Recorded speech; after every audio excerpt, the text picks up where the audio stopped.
আল্লাহুম্মা সাল্লি ওয়া সাল্লিম ওয়া বারিক আলাইহি। উপস্থিত আমার সম্মানিত মুসলিম ইকরাম, আসসালামু আলাইকুম ওয়া রাহমাতুল্লাহি ওয়া বারাকাতুহু। মহান আল্লাহ রাব্বুল আলামিন দরবারে লাখো কোটি শুকরিয়া যে আল্লাহ রাব্বুল আলামিন আমাদেরকে জুমা আদায় করার জন্য তারিখ আসার তৌফিক দিলেন। সেজন্য সকলে বলি আলহামদুলিল্লাহ। আল্লাহর হামদের সাথে সাথে লক্ষ কোটি দরুদ ও সালাম সেই রাসূলের মকবুল সাল্লাল্লাহু আলাইহি ওয়াসাল্লামের রওজায়ে আতারে, যিনি আমরা কিভাবে হজ আদায় করব সেই পদ্ধতি আমাদেরকে সুন্দরভাবে শিক্ষা দিয়ে গেছেন। সেই রাসূলের মকবুল সাল্লাল্লাহু আলাইহি ওয়াসাল্লামের রওজায়ে আতারে লক্ষ কোটি দরুদ ও সালাম। প্রিয় হাজিরিন, হজের কিভাবে করবো আদায়, হজের পদ্ধতি আলোচনা করতেছিলাম। গত জুমায় তাওয়াফ পর্যন্ত আলোচনা করেছি। আজ তার পরবর্তী আলোচনা তুলে ধরব, যাতে একজন হাজী সাহেব আলোচনা শুনে সম্পূর্ণ বিষয়টা বুঝে নিজে নিজে হজ করতে পারেন। আল্লাহ যেন সেই বুঝ তৌফিক দান করে সকল বলে আমিন।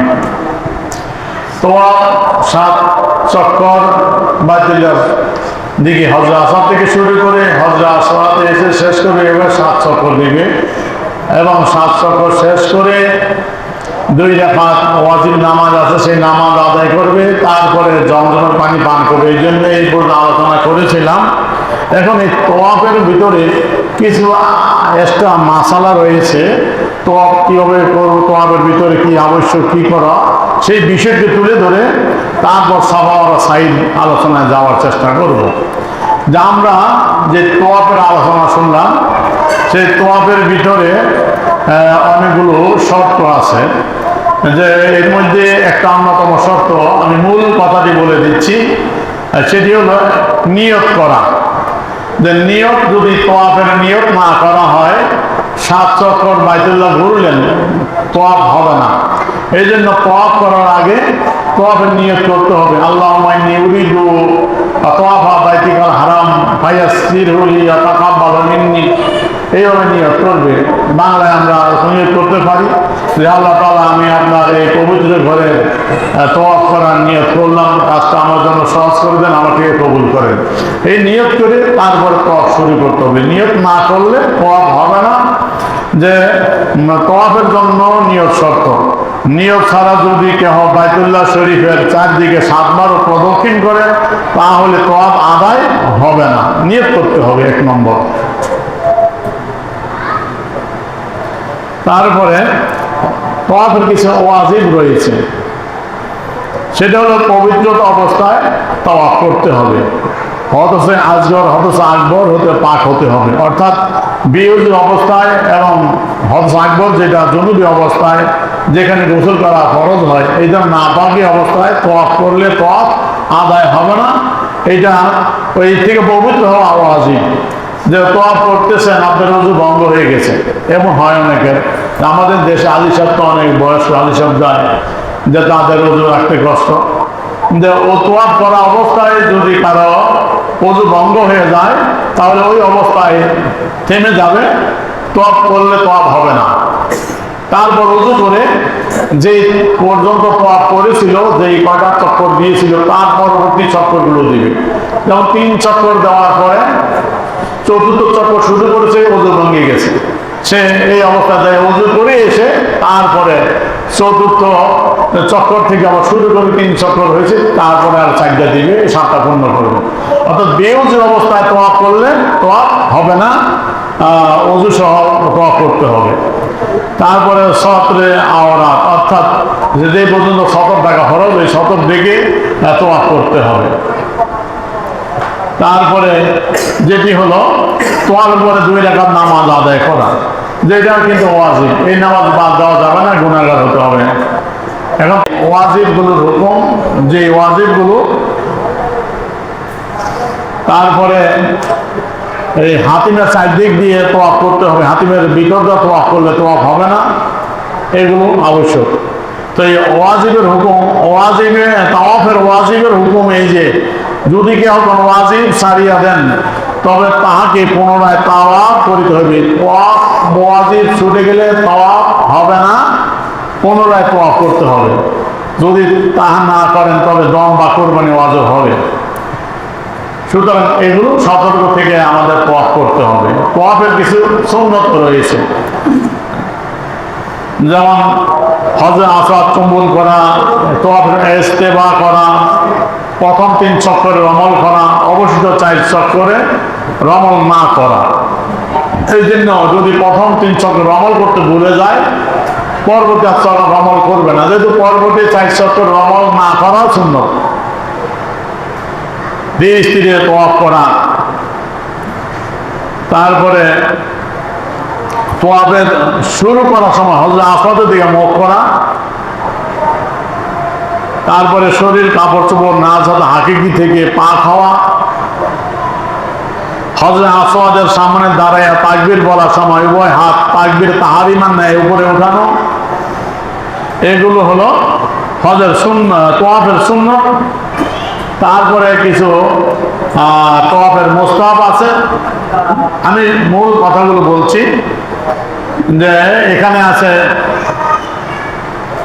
তওয়াফের সময় মহিলাদের জন্য রাত্রে তওয়াফ করা, এটা মুস্তাহাব, যেহেতু দিনের বেলা অত্যন্ত ভিড় হয়ে পছন্দ। এই যে মা বোন যারা আছেন তেনারা নিরিবিলি রাত্রিবেলা তওয়াফ করবেন। তওয়াফের ভিতরে আরো মুস্তাহাব মোবা কথাবার্তা বলা বর্জন করা, কোনো কথাবার্তা বলবে না, প্রয়োজনীয় সারা মোবা কথা যেগুলো বলা যায় যেন কথা বলবে না। যে কাজ একাগ্রতার বিঘ্ন ঘটায় তাহা না করা, দোয়া এবং জিকির আজকাল আস্তে আস্তে পাঠ করা। আমরা দেখি অনেকেই তওয়াফ করার সময় জোরে জোরে দোয়াগুলো পড়েন, যেই দল মুসলিম দোয়া আছে কিছু পদগাটি দেওয়া থাকে, এই দোয়াগুলো জোরে জোরে পড়ে। এই দোয়া আস্তে পাঠ করা মুস্তাহাব, যেহেতু জোরে পাঠ করা অন্য হাজী সাহেবের ব্যাঘাত হবে, এই জন্য জোরে পাঠ করে এটা মাকরুহ। তারপর আকর্ষণীয় বস্তু সামগ্রী দর্শন করা হইতে চোখকে সংযত রাখা, এগুলো হলো মুস্তাহাব। সুতরাং এগুলো আদায় করে আমরা সুন্দর তওয়াফ আদায় করব। তো তওয়াফের নিষিদ্ধ কাজ যেগুলো, এগুলো একটু মনোযোগ দিয়ে আমাদের শুনতে হবে, জানতে হবে। যেগুলো তওয়াফ অবস্থায় নিষিদ্ধ, যেগুলো করা যাবে না, যেগুলো জানাবাত অথবা হায়েজ নেফাজের অবস্থায় তওয়াফ করা, অর্থাৎ নাপাক অবস্থায় তওয়াফ করা যাবে না। বিনা ওজরে কাহারো কাঁধে চড়িয়া সাওয়ার হয়ে তওয়াফ করা, বিনা ওজুতে তওয়াফ করা, যেহেতু এগুলো ওয়াজিব, ওযু সহ এবং পবিত্র হয়ে তওয়াফ করা। বিনা তওয়াফ করার সময় হাতিমকে বাদ দিয়ে তওয়াফ করা নিষিদ্ধ। হাতিমকে নিয়ে হাতিমের বাইরে দিয়ে তওয়াফ করতে হবে, হাতিম ও বাইতুল্লাহর অংশ। হজরে আসওয়াদ ব্যতীত অন্য কোনো স্থান হইতে তওয়াফ শুরু করা নিষিদ্ধ। হজরে আসওয়াদ বরাবর সেখান থেকে তওয়াফ শুরু করবে।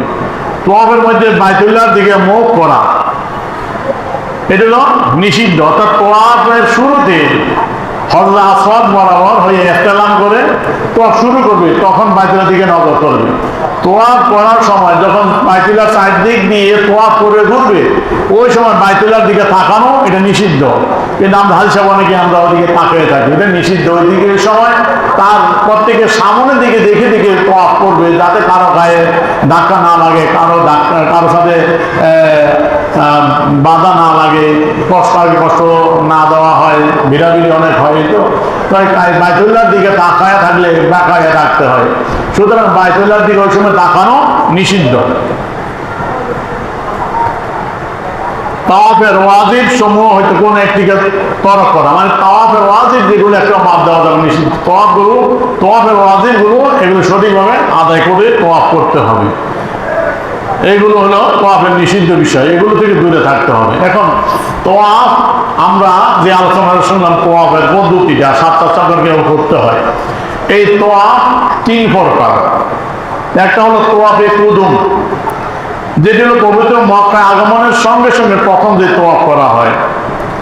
ইহা মক্কার বাহিরের যেসব লোক থাকে, মক্কার বাহিরে থেকে যারা আসে তাদের জন্য সুন্নত।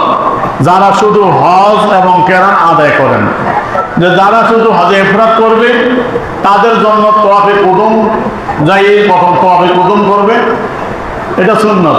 আর যারা হজে কেরান করেন তারা মক্কায় যাইয়া প্রথম উমরার তওয়াফ করবে, তারপর ওমরা সাই করবে, ওমরা সাই করার পর যাই আবার নতুন করে তওয়াফে কুদুম আদায় করবে। এটা তাদের জন্য সুন্নত, কারণ হজ তিনি পালন করবেন তার জন্য, যিনি ইফরাদ হজ পালন করবেন তার জন্য তওয়াফে কুদুম। আর যিনি তামাত্তু করবেন তিনি প্রথম যাই ওমরা করবেন, তার জন্য তওয়াফে কুদুম সুন্নত, তিনি তওয়াফে কুদুম করবেন না। তারপর হলো তওয়াফে জিয়ারত, এটি প্রত্যেক এটা হলো হজের অন্যতম একটি ফরজ, প্রত্যেক হাজি সাহেবকে এটা করতে হবে। এটা হজের অন্যতম রকম, এটি ফরজ। এটি 10ই জিলহজের শুভে সাদেক হতে আরম্ভ হয় এবং 12 জিলহজ পর্যন্ত, সূর্য ওঠার আগ পর্যন্ত সুযোগ আছে। এই ফরজ তওয়াফ বাইতুল্লাহ চারদিক দিয়ে 7 বার প্রদক্ষিণ করতে হবে। সব তওয়াফ একই সিস্টেম, আপনি ওমরা তওয়াফ বলেন, তওয়াফে কুদুম বলেন, তওয়াফে জিয়ারত ফরজ তওয়াফ বলেন, আর এটি আছে তওয়াফে সদর, এটা বিদায় তওয়াফ। বাইতুল্লাহ থেকে যেদিন আপনি চলে আসবেন, মক্কা থেকে যেদিন বিদায় নিবেন, অনেকে আগে হজ করার পরে মদিনা মুনাওয়ারায় যান, এটি উত্তম। হজ করে যখন মদিনা মুনাওয়ারায় যাবেন, মক্কা ত্যাগ করবেন, ওই দিন বাইতুল্লাহ চারদিক দিয়ে 7 বার তওয়াফ করবেন, এটি বিদায়ী তওয়াফ। এটি হলো মক্কার বহিরাগত যারা তাদের উপর ওয়াজিব। এটি তারা মক্কা শরীফ থেকে বিদায় নেওয়ার সময় বাইতুল্লাহ শেষ আমল হলো বাইতুল্লাহ তওয়াফ করে, এটার নাম তওয়াফে সদর বা বিদায়ী তওয়াফ। এই 3 প্রকার তওয়াফ, এটি হলো হজের সাথে সম্পর্কিত। আরো নফল তওয়াফ আছে, আপনি যত ইচ্ছা নফল তওয়াফ করবেন মক্কা যদি থাকেন, বা মানতি তওয়াফে নজর মান্নাতকে করলে এটা করবেন, এই তওয়াফ গুলো। তারপরে একটা মাসালা হলো ইস্তেলাম করার মাসালাটা আমি বলে দিচ্ছি। আবার তওয়াফ শুরু করার আগে হজরে আসওয়াদকে চুম্বন করা, এটি সুন্নাত। এখন চুম্বন করা কোনো হাজি সাহেবের পক্ষে সম্ভব না। তারপরে মুখে দিয়ে চুম্বন করতে না পারলে হাতে স্পর্শ করে চুম্বন করলে, অথবা লাঠি দিয়ে স্পর্শ চুম্বন, এটিও সম্ভব না। সুতরাং এখন এই কাজ করা সম্ভব না। হাজি সাহেব হজরে আসওয়াদ থেকে অনেক দূরে থেকে তওয়াফ শুরু করতে হবে, কাছে আসার কোনো সুযোগ নাই ওই সময়। এখন ইস্তেলাম যেটি আমরা করি সেটি হলো উভয় হাত কান পর্যন্ত উঠাইয়া উভয় হাতের তালু হজরে আসওয়াদের দিকে এমন ভাবে সম্প্রসারিত করিবেন যেন হাতের পিঠ নিজের চেহারার দিকে থাকে। এইভাবে উভয় হাত কান পর্যন্ত উত্তোলন করবেন, যে পিঠ চেহারার দিকে আর তালু হলো হজরে আসওয়াদের দিকে। মনে মনে নিয়োগ করবেন যে আপনি হজরে আসওয়াদের উপর হাত রাখছেন, মনে মনে নিয়ত করতে হবে যেমন হাত রাখলাম, হাত দিয়ে আমি হজরে আসওয়াদকে স্পর্শ করলাম। তারপর তাকবীরে তাহলিল পাঠ, আল্লাহু আকবার, লা ইলাহা ইল্লাল্লাহ পাঠ করবেন। তারপর হাতের তালুতে চুম্বন দিবেন, এটাই হবে হজরে আসওয়াদের চুম্বন দেওয়ার মাধ্যম ইস্তেলাম। এখন এইভাবেই ইস্তেলাম করে হজরে আসওয়াদের চুম্বন আদায় করতে হবে। তারপরে তওয়াফ শুরু করে দিবেন, যে এটি দিয়ে এইভাবে শুরু করতে হবে, হজরে আসওয়াদের সামনে যাওয়ার কোনো সুযোগ নাই। তো ইস্তেলাম আমরা বুঝে নিব। আমরা হাত এইভাবে তুলে হজরে আসওয়াদের দিকে ইশারা করে আমরা তাকবীর তাহলিল পাঠ করে আল্লাহু আকবার, লা ইলাহা ইল্লাল্লাহ পাঠ করে হাতের তালুতে চুম্বন করব, মনে মনে করবো হজরে আসওয়াদ স্পর্শ করে চুমা দিলাম। এতে আপনার হজরে আসওয়াদ চুমা দেওয়ার কাজ হবে, আপনার গুনাহগুলো হজরে আসওয়াদ চুষে নিয়ে যাবে, বলেন না সুবহানাল্লাহ। তারপরে তওয়াফের নামাজ আছে, প্রত্যেক তওয়াফের পরে 2 রাকাত নামাজ পড়া ওয়াজিব। এই নামাজ মাকাম ইব্রাহিমের পিছনে আদায় করা মুস্তাহাব এবং উত্তম, না পারলে হেরম শরীফের যে কোনো জায়গায় আদায় করতে পারেন। এবং এই নামাজ মকরু সময়ে আদায় করা, মকরু সময় বাদ দিয়ে নামাজ আদায় করবেন। এবং ঠিক সূর্যোদয়ের সময়, দ্বিপ্রহরের সময়, সূর্যাস্তের সময় এই নামাজ, যদি এই সময় নামাজ পড়া হারাম, শুধু এই সময় কেহ তাওয়াফের নামাজ আরম্ভ করলেও তা শুদ্ধ হবে না, ওই সময় নামাজ পড়া যাবে না। এই সময় বাদ দিয়ে তওয়াফের নামাজ আদায় করতে হবে, এটা ওয়াজিব। তাই তওয়াফের কাজ আমরা এইভাবে আদায় করবো, এটি হলো তওয়াফের সাথে জড়িত। তো আমরা তওয়াফ শেষ করার পর যে কাজ, সেটি হলো সাফা মারওয়া সাই করা। এখন সাফা মারওয়া সাই হলো এটি ওমরা যারা করবেন তাদের জন্য ওয়াজিব। আর যারা তওয়াফে কুদুম করবেন হাজে ইফরাদ, তিনারা সাফা মারওয়া তওয়াফে কুদুমের মধ্যে হাজে ইফরাদ করবেন, তখন ওই তওয়াফে কুদুমের মধ্যে ওখানে যাইয়া আপনি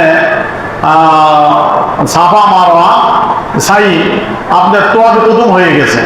এখন সাফা মারওয়া সাই এটি যদি হজের জন্য করতে চান তাহলে করতে পারেন, আমি নিয়মটা বলে দিব। ওই সময় যিনি তামাত্তু করবেন, আমরা যেহেতু তামাত্তু করতেছি সেই মাত্রাটা আগে আমি বুঝিয়ে দিচ্ছি। এটি ওমরার তোয়াফ হিসাবে নিয়োগ করে তোয়াফ করবেন। তারপরে বাইতুল্লাহ 7 বার তোয়াফ করার পর তোয়াফের নামাজ আদায় করে জমজমে যে পানি পান করলেন, তারপর এখন আপনার কাজ রইল ওমরার সাই করা। আপনি এই সাই করার জন্য সাফা পাহাড়ের দিকে যেতে হবে, অথবা সাফা মারওয়া সাই করার জন্য আপনার সাফা পাহাড়ে যাওয়ার আগে আবার ইস্তেলাম করবেন। ওই হজরে আসাদকে চুমা দেওয়া হয়, জুমা দিবেন। যদি চুমা দেওয়ার মুখ দিয়ে চুমা দেওয়ার সুযোগ নেই, যে ইস্তেলামের নিয়মটা বললাম ওইভাবে হাত উত্তোলন করে বা হজরে আসাদ দিকে ইশারা করে তার মধ্যে আল্লাহু আকবার লা ইলাহা ইল্লাল্লাহ পাঠ করে চুমা খাবেন। তারপরে এই সাফা পাহাড়ের দিকে যাবেন। বাবে সাফা দিয়ে বের হওয়া উত্তম।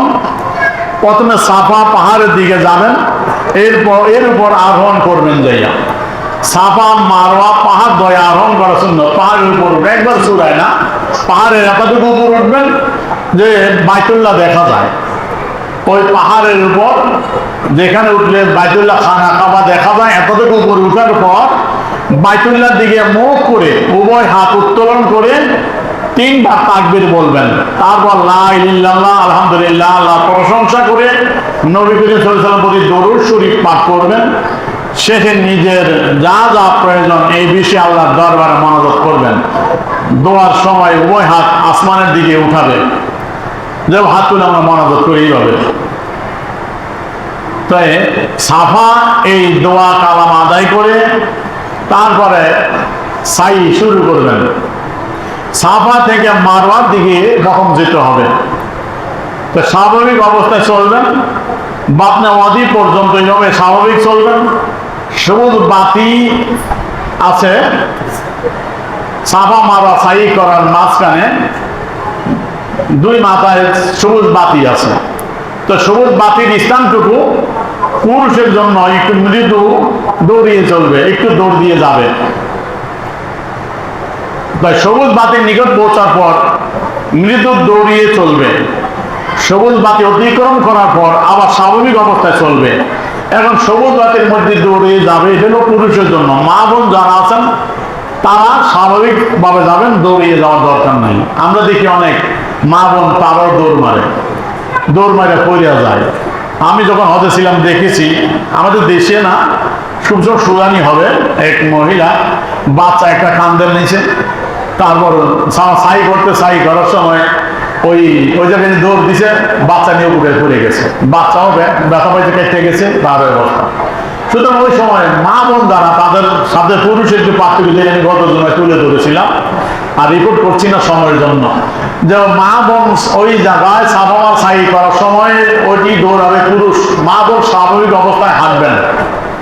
আর দৌড়ানো এটা তো ইতিহাস, আমি ওদিকে যাওয়ার সুযোগ পাচ্ছি না। এটা মা হাজারা রাদিয়াল্লাহু তাআলা আনহা সাফায় উঠার পরে ইসমাঈল আলাইহিস সালাম দিকে তাকাইছিলেন, যে ওখানে তাকাইছেন, ছেলেকে দেখা যায়, ছেলের দিকে তাকায় সাফা থেকে মারওয়া দিয়ে গেছেন পানির অন্বেষণে।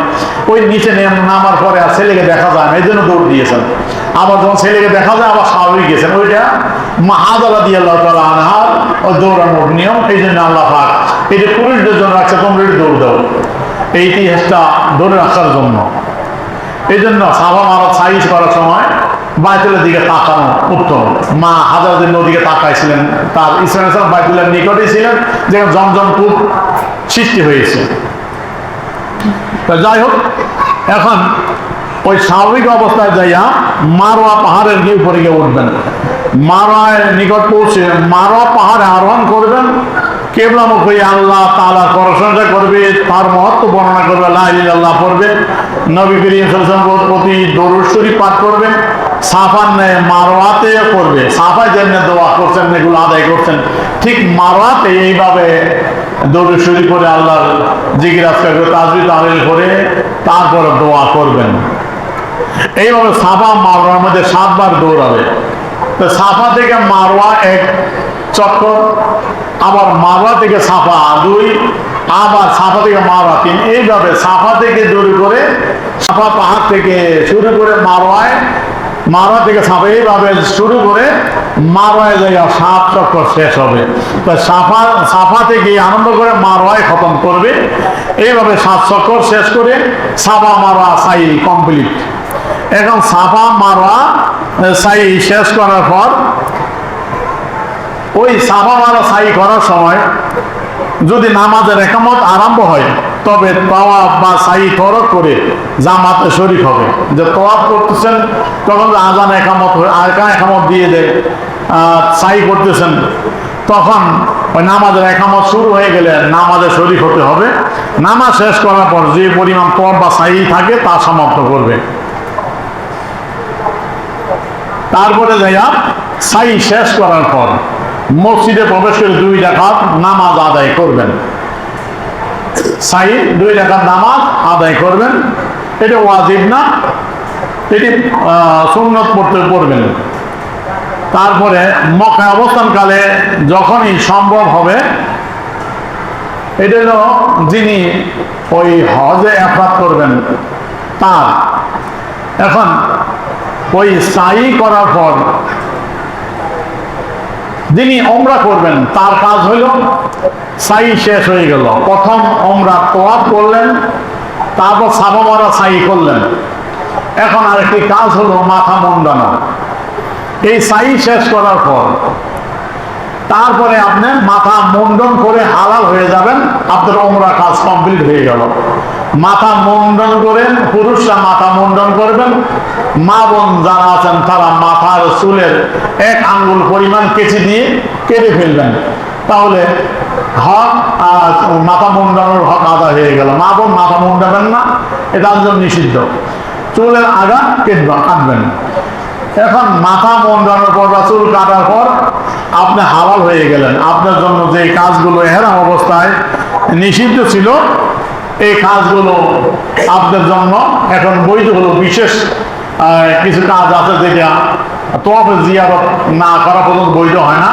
সেটা হলো আপনার স্ত্রীর সম্পর্ক, স্ত্রীর সাথে সম্পর্ক দূরে থাকবেন। এটি তাওয়াফ জিয়ারত খরচ তাওয়াফ করার পরে এর আগ পর্যন্ত আপনার থেকে দূরে থাকতে হবে। এখন আপনার সুগন্ধি লাগানো, তারপরে অন্যান্য যা ছিল নখ সারা, এইগুলো সব আপনার জন্য এখন বৈধ। যাই হোক, আপনি মাথা মুন্ডে ওমরা কমপ্লিট হয়ে গেল, ওমরার কাজ শেষ। আর যিনি হজে ইফরাদ করবেন, যিনি হজে ইফরাদ করবেন, তিনি তাওয়াফে কুদুম করলেন, ওইটা তাওয়াফটা হবে তাওয়াফে কুদুম, তারপর সাই করলেন, এটা হজে সাই করে ফেললেন। এখন আপনি মক্কায় যখন থাকবেন, যতদিন আপনি এহরাম অবস্থায় থাকতে হবে, যেটা আপনি শুধু হজ করার পরে মাথা মুন্ডাতে পারবেন, এর আগে হালাল হবেন না। এহরাম অবস্থায় থাকবেন, তারপর আপনার বাইরে যত পারেন তাওয়াফ করবেন, এটা আপনার জন্য সুযোগ আছে। তাওয়াফ করবেন, তাওয়াফে 2 রাকাত নামাজ আদায় করবেন। এই তাওয়াফ শেষ হবে, আপনি মাথা মুন্ডাতে পারবেন না। এখন এই তাওয়াফে কুদুম হজে ইফরাদকারী এভাবে পালন করবেন। আর হজে তামাতু, তারপর হজে কুদুম, তাওয়াফে কুদুম না, এটা ওমরা শেষ। যিনি হজে কেরান করবেন, তিনি ওমরা আদায় করলেন, তাওয়াফ এবং সাই, তিনি মাথা মুন্ডাতে পারবেন না। যেহেতু হজে কেরান করেছেন, একই এহরামে তিনি ওমরা এবং হজ করবেন। একই এহরামে ওমরা এবং হজ, ওমরা কাজ করলেন, তাওয়াফ সাই হয়েছে। এখন মাথা মুন্ডানো আপনার সুযোগ নাই, যদি এহরাম অবস্থায় থাকতে হবে, আপনি ওই অবস্থায় থাকবেন। পরে তাওয়াফে কুদুমের নিয়তে আবার একটা তাওয়াফ করে নেবেন। এই তাওয়াফের সাথে আপনি তাওয়াফে জিয়ারতের পরে যদি সাই করতে না চান, তখন ভিড় হয় বেশি। হজের সাই তাওয়াফে কুদুমের সাথে সাই করবেন, যেভাবে এখন সাই বানানো দিলাম, আপনার সাই আদা হয়ে গেল, হজের সাই হয়ে গেল, যেটা ওয়াজিব। এখন মক্কায় অবস্থান করবেন, হজে কেরান যিনি করলেন তিনি এহরাম অবস্থায় আছেন, হজে ইফরাদ যিনি করেন তিনি এহরাম অবস্থায় আছেন, এহরাম ভাঙার সুযোগ নেই। সুতরাং হজে ইফরাদ তিনি হজ শেষ করে এহরাম ভাঙবেন, আর হজে কেরান তিনি উমরা করছেন, বাকিটা এহরাম অবস্থা থাকবেন, হজ শেষ করে একবারে এহরাম থেকে মুক্ত হবেন মাথা মুন্ডাইয়া। যেহেতু হজে তামাত্তু আমরা করি, আমাদের দেশে হাজি সাহেব বেশি উমরা করে মুক্ত হয়ে গেছেন, তিনি হালাল হয়ে গেছেন। এখন তিনি বাইতুল্লাহ যতদিন থাকবেন নফল তোয়াফ করতে পারেন, বা সুযোগ হইলে তিনি আবার বিভিন্ন উমরা করতে পারেন। মসজিদে আয়েশা যাইয়া এহরাম বেঁধে আসবেন, বাইতুল্লাহ আয়েশা তোয়াফ সাই মাথা মুন্ডানোর মাধ্যমে উমরা আদায় করে উমরা করে ফেলেন, যতটা মানুষ উমরা করবেন সুযোগ হলে। তারপরে আপনার হজের সময় 8ই জিলহজ ইয়ামে তারবিয়া, তিনি নতুন করে হজের জন্য এহরাম বাঁধবেন।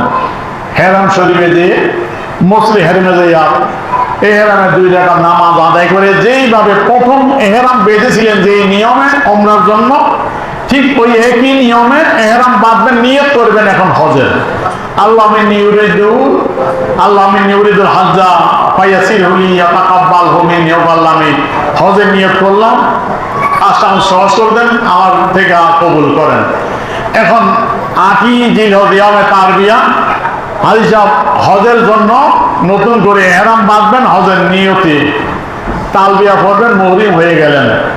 এখন আপনি ওখানে মক্কা থেকে আপনাকে মিনায় নিয়ে যাওয়া হবে। আপনাকে মিনায় যখন নেওয়া হবে, আপনার মক্কা হতে বের হওয়ার সময় তালবিয়া পড়বেন, দোয়া করবেন, লা ইলাহা ইল্লাল্লাহ কালেমা পাঠ করবেন। তারপরে মিনায় যাইয়া 8 তারিখ জিলহজ রাত্রি মিনায় রাত্রি যাপন করবেন। আরাফার দিন 9 জিলহজ ফজরের নামাজ আদায় করে এরপর আরাফার উদ্দেশ্যে রওনা করবেন। এখন আমাদেরকে ওই রাত্রির বেলায় ভিড়, এই জন্য রাত্রেই নিয়ে যাওয়া হয় আরাফায়। আমার সময় দেখেছি ফজর পরে অনেক আগে আরাফার ময়দানে নিয়ে গেছে, ফজর আমরা আরাফার ময়দানে করেছি। যাই হোক, এখন ভিড় প্রচন্ড ভিড়, রাস্তায় জাম, গাড়ি পাওয়া যায় না, অনেক ঝামেলা। তো আপনি আমিনায় রাত্রি যাপন করা করবেন, সেখান থেকে ফজর পড়ার আগে যদি নিয়ে যায় গেল, নাহলে ফজর পরে আরাফার উদ্দেশ্যে রওনা দিবেন। এখন আরাফায় মূল হজের কাজ 9 জিলহজ আরাফায় পৌঁছার পর যে কোনো স্থানে ইচ্ছা অবতরণ করেন। আরাফার ময়দানে যে কোনো জায়গায় আপনি অবস্থান করবেন, জামাল রহমতের নিকটে অবতরণ করা উত্তম। প্রহরের পর ইচ্ছা করলে গোসল করবেন। জামালে শামস জোহর ওয়াক্ত হওয়ার পর যখন উকুফে আরাফা শুরু হয়, উকুফে আরাফার সময় হলো প্রহরের পর থেকে শুরু হয়। এখন ওই সময়ে গোসল করা উত্তম, আপনি গোসল পারলে গোসল করবেন। তারপরে আপনি যদি জমাতে নামাজ পড়তে চান, মসজিদের নামেরায় চলে যাবেন। ওই মসজিদের নামেরায় এই সময় ইমাম সব মিম্বর আরোহণ করে, মুয়াজ্জিন আরোহণ করলে মুয়াজ্জিন সাহেব তখন আজান দিবে। আজানের পর দাঁড়িয়ে ইমাম সাহেব জুমার নেই 2টি খুতবা পাঠ করবেন, মাঝখানে বসবেন, জুমার খুতবা নেই, আরাফার ময়দানে খুতবা দিবেন। ইমামে খুতবার ভিতরে লোকদেরকে আরাফার ময়দানে মুজদালিফায় অবস্থান করা, সেখান থেকে প্রত্যাবর্তন করা, 10 তারিখে কঙ্কর মারা, কুরবানি করা, হলফ করা, তওয়াফে জিয়ারত করা, এক কথায় কুরবানি 2য় দিন পর্যন্ত ওই কি কি কাজ করণীয় সেগুলো বিস্তারিত আলোচনা করবেন। খুতবার পর ইমাম সাহেব মিম্বর হতে অবতরণ করে জোহর ও আসরের নামাজ জোহর ওয়াক্তে 1 আজান 2 একামতে আদায় করবেন। আজান তো আগে হয়েছে, এখন একামত হবে। একামত দেওয়ার পর তিনি প্রথম জোহরের নামাজ আদায় করবেন। জোহরের নামাজ আদায় করার পর আবার একামত দেওয়া হবে। একামতের পরে তিনি আসরের নামাজ একসাথে আদায় করবেন। জোহরের পরপরই আসরের নামাজ পড়বেন। দোনো নামাজে কেরাত জোরে পড়বেন না, যেটা জোহর আসরে কেরাত গোপন কেরাত থাকে। এইভাবে নামাজ আদায় করবেন। দুই নামাজের মাঝে কোনো নামাজ পড়া যাবে না, সুন্নত নফল পড়া যাবে না। এইভাবে সরাসরি জোহরের সাথে সাথেই আবার একামত দিয়ে আসর পড়বেন, একত্রে নামাজ পড়লেন। এখন এই একত্রে নামাজ পড়া, এটা নিয়েও আরাফার ময়দানে অনেক দ্বন্দ্ব শুরু হয়। একত্রে কোন জায়গায় পড়া যাবে, কিভাবে পড়বেন দেখেন। উভয় নামাজ একত্রে আদায় করা, জোহরের নামাজ জোহর ওয়াক্তে এবং আসরের নামাজ জোহর ওয়াক্তে আদায় করা সহিহ হওয়ার জন্য কিছু শর্ত আছে। সেটা হলো একত্রে জোহর আসর পড়া, এটা 9 জিলহজ আরাফার দিন হতে হবে এবং নির্দিষ্ট স্থান আরাফার ময়দানে থাকতে হবে এবং এহরাম, হজের এহরাম বাঁধা অবস্থায় থাকতে হবে। এহরাম বিহীন অবস্থায় জামাতে একত্রে জোহর আসর পড়া যাবে না।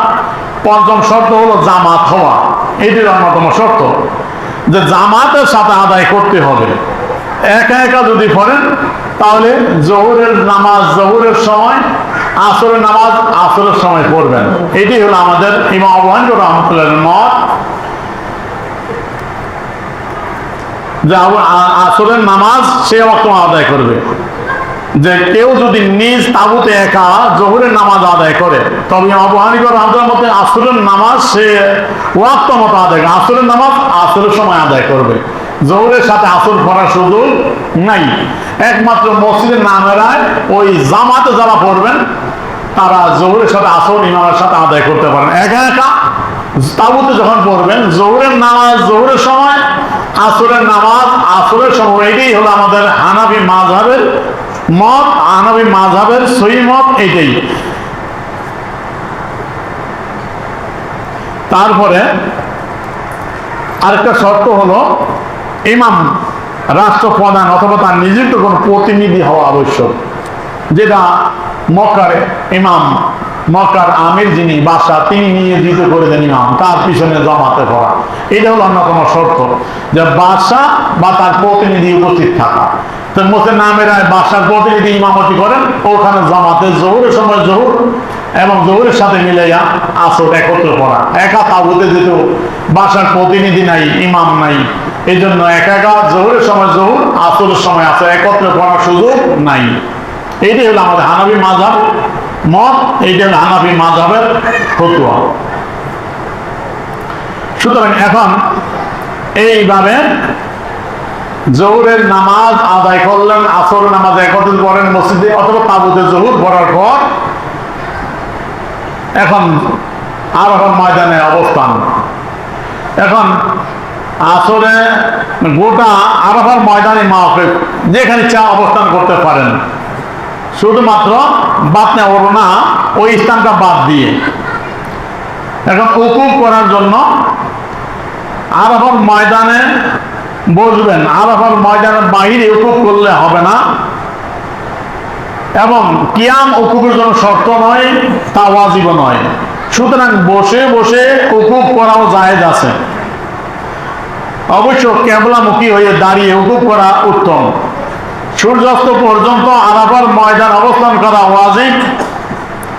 সূর্যাস্ত পর্যন্ত আরাফার ময়দানে অবস্থান করা ওয়াজিব। সময় হলো জাওয়ালের শামস, যৌরক্ত শুরু হওয়া থেকে শুরু করে সূর্য পশ্চিম আকাশে ঢলে পড়া থেকে শুরু হবে, সূর্যাস্ত পর্যন্ত আরাফার ময়দানে অবস্থান করা ওয়াজিব। সূর্যাস্ত মৃত হওয়ার আগে আরাফার ময়দান ত্যাগ করা যাবে না, ত্যাগ করলে দম দেওয়া ওয়াজিব। সুতরাং এই পর্যন্ত ওখানে অবস্থান করে আপনার আরাফার দিনের গোসল করা, 2 খুতবা দেওয়া, 2 নামাজ জোহর আদায় করা, নামাজের বিলম্ব না করে মাকে অবস্থান করা, রোজা না রাখা, ওযু অবস্থায় থাকা, সাওয়ারের উপর অবস্থান করা, ইমামের কাছাকাছি উকুফ করা, একনিষ্ঠভাবে উকুফ করা এবং যে সমস্ত কর্মকাণ্ড দোয়ায় একাগ্রতার ক্ষেত্রে প্রতিবন্ধক হয় এর থেকে মুক্ত হওয়া সুন্নত। তারপরে কালো পাথর যেখানে রাসূল সাল্লাল্লাহু আলাইহি ওয়াসাল্লাম অবস্থান করেছিলেন সেখানে অবস্থান করবে। যদি সেখানে অবস্থান করা সম্ভব না হয় তবে যথাসম্ভব নিকট অবস্থান করবে।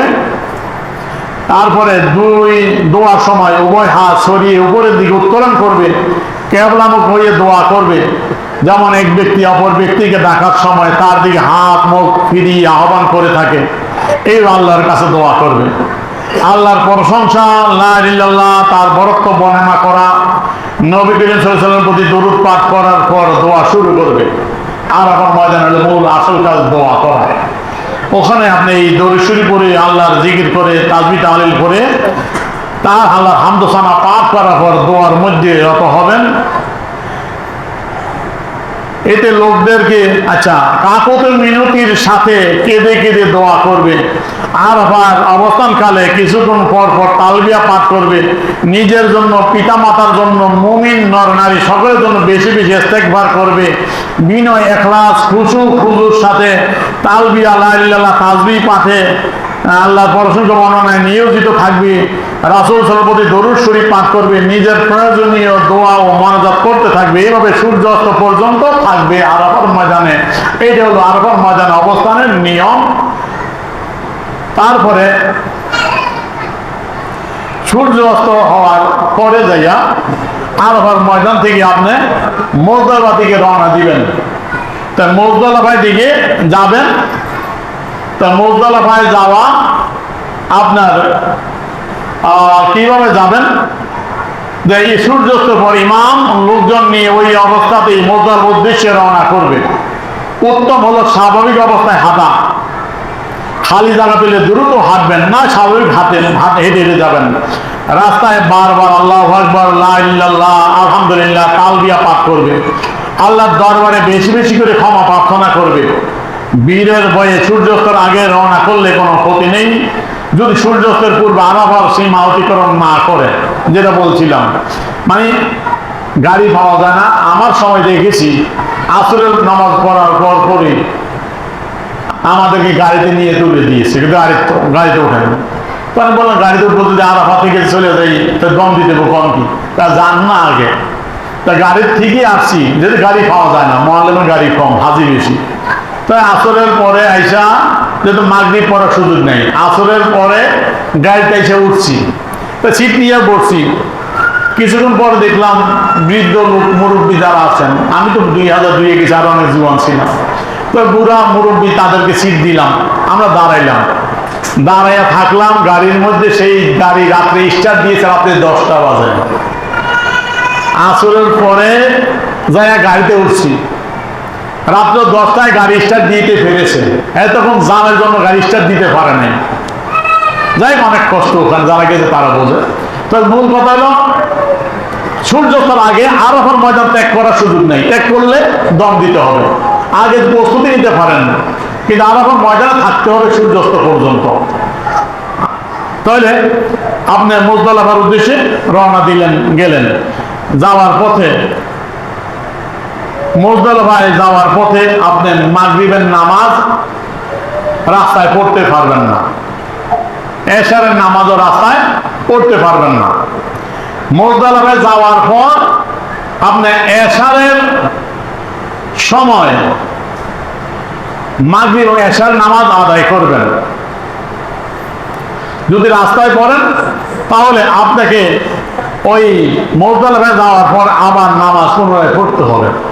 যেহেতু ওই দিন মুজদালিফার মাঠে মাগরিব ও এশা একত্রে আদায় করতে হবে। কিভাবে করবেন?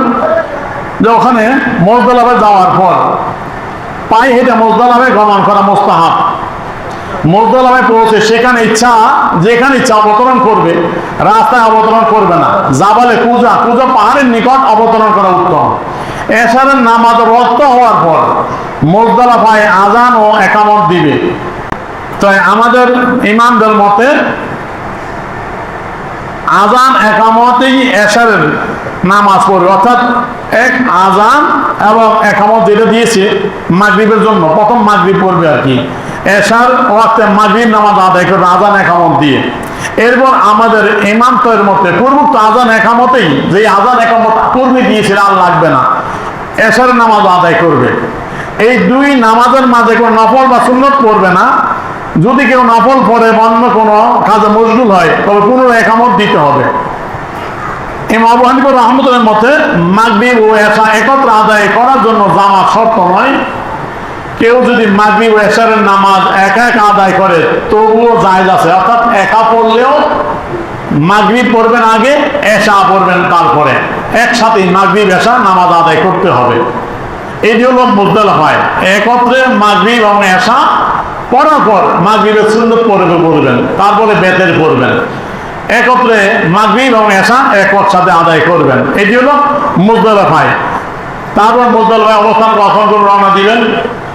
আজকে আর কষ্ট দিচ্ছি না, আর অনেক আলোচনা হয়ে গেছে, ইনশাল্লাহ আগামী সময় দেখি ইতি টানতে পারি কিনা বাকিটুকু তুলে ধরবো। আল্লাহ পাক যেন আমাদের হজের মূল আলোচনা পুরোটা বোঝার তৌফিক দেয়, সকলে বলি আমিন।